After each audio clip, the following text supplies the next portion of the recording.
तो आज जो कहानी सुनने वाले हैं वो गुड़गांव के एक कॉल सेंटर की है। और पता है, ये कोई सुनी सुनाई बात नहीं, हमारे ही एक सब्सक्राइबर ने ये सच्ची घटना भेजी है। अब तो ये एक तरह की अर्बन लेजेंड बन चुकी है। मतलब ऐसी कहानी जिसने न जाने कितनों की रातों की नींद हराम कर दी है। चलिए देखते हैं कि आखिर क्या राज छुपा है इस कहानी में। एक बहुत ही आम सी लाइन है ना? लेकिन यही लाइन जल्द ही एक डरावनी गूंज में बदलने वाली थी। इस लाइन को याद रखिएगा, क्योंकि ये बार बार लौट कर आएगी। कहानी की शुरुआत होती है गुड़गांव के सैफरन बीपीओ से। यहाँ हमारे कहानी सुनाने वाले और उनके दोस्त समर दोनों नाइट शिफ्ट में काम करते थे। जरा उस माहौल को महसूस करने की कोशिश कीजिए। गुड़गांव का उद्योग विहार, देर रात का कॉल सेंटर, बाहर की दुनिया से जैसे कोई नाता ही नहीं। बाहर घना सन्नाटा और अंदर अंदर क्यूबिकल्स में एजेंट्स की थकी थकी सी आवाजें गूंज रही हैं।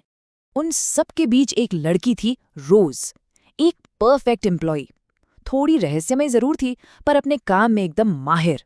समर कभी कभार उसे हाय बोल देता था और जवाब में बस एक हल्की सी मुस्कान मिल जाती थी। उसके इस नॉर्मल से बर्ताव ने कभी किसी को शक करने का मौका ही नहीं दिया। लेकिन फिर कहानी में एक ऐसा मोड़ आया जिसने रोज के बारे में उनकी हर सोच, हर धारणा को हमेशा हमेशा के लिए बदल के रख दिया। एक रात रोज घंटों तक एक बहुत ही अजीब कॉल पर थी। जब टीम लीड ने सिक्योरिटी प्रोटोकॉल के तहत कॉल सुनी तो दूसरी तरफ से कोई आवाज ही नहीं थी, बिल्कुल सन्नाटा। इस बात पर रोज को इतना गुस्सा आया कि वो ऑफिस छोड़कर चली गई और फिर कभी वापस नहीं लौटी।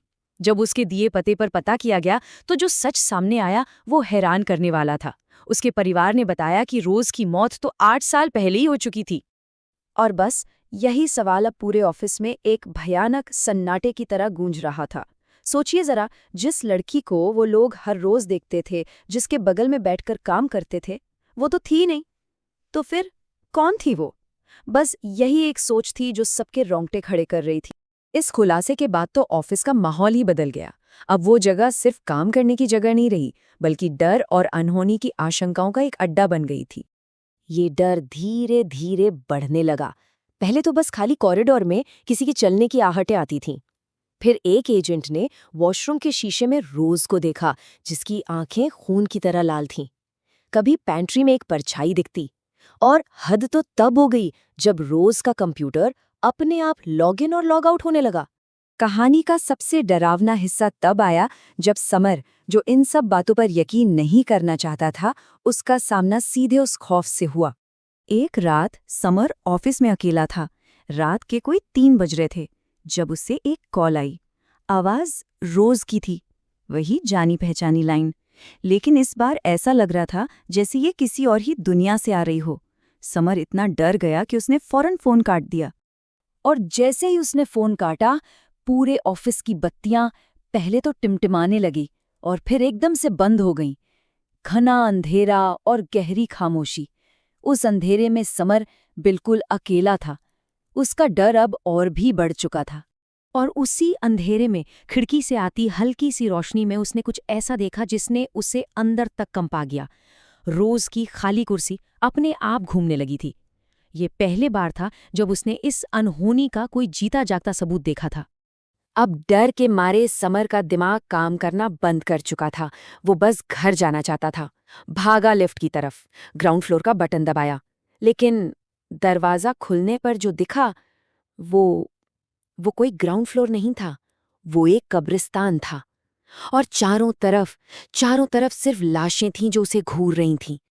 और उन लाशों की भीड़ में रोजी भी थी। उसने सीधे समर से बात की। उसकी आवाज में एक अजीब सा अपनापन था, जो उस माहौल को और भी ज्यादा डरावना बना रहा था।